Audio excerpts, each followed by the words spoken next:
de la reine Gungura. Dans les annales du royaume Bamoun, peu de destins brillent avec autant d'intensité et de brièveté que celui de la princesse Gungura, héroïne dont le courage redonna le souffle à une dynastie vacillante. Gungura était l'unique héritière du roi Mbombo Mande, 11e souverain de Bamoun, celui-là qui contribua à étendre les limites du royaume en parvenant à vaincre l'ensemble des royaumes qui lui étaient voisins. Il régna de 1757 à 1814.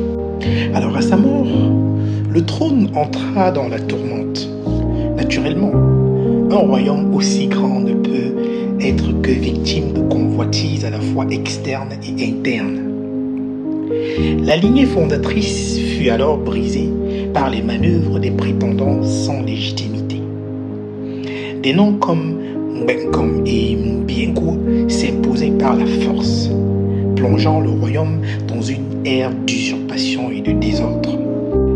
Surnommée Gungura Chetfon, la princesse refusa alors de voir l'héritage de ses ancêtres s'éteindre. Et avec la détermination des âmes guidées par l'histoire, elle rallia ses partisans et, aux côtés de son fils Sangu, elle marcha contre l'usurpateur. Ensuite, elle donna un assaut fulgurant.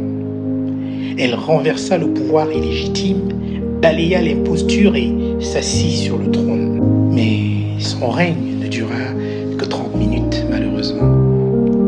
Le temps d'affirmer sa victoire, puis, dans un geste de loyauté suprême, elle remit la couronne à son fils, rétablissant ainsi l'ordre légitime du royaume.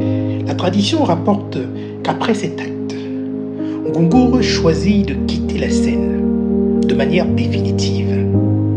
Certains disent qu'elle mit fin à ses jours pour que le règne de Sangu, son fils, ne soit jamais contesté par sa présence. Ce sacrifice, aussi tragique que grandiose, fit d'elle non seulement une souveraine éphémère, mais surtout l'âme gardienne de la continuité de la dynastie Bamoun fondamentale. Gungura n'a régné qu'une demi-heure. Pourtant, cette demi-heure pèse dans l'histoire comme un siècle de souveraineté. Elle rappelle que, parfois, le pouvoir n'est pas dans la durée, mais dans l'instant où l'on ose changer le cours du destin. L'histoire de Gungura est une histoire inspirante, une histoire qui nous invite à la réflexion, une réflexion qui d'ailleurs est contemporaine, une réflexion sur la durée du pouvoir. Elle devrait nous amener à comprendre que ce n'est pas en s'éternisant au pouvoir qu'on parvient à impacter l'avenir de son peuple. Il est parfois question d'agir avec tact et de savoir quand se retirer de la scène. Un clin d'œil à certains dirigeants de notre chère et belle Afrique.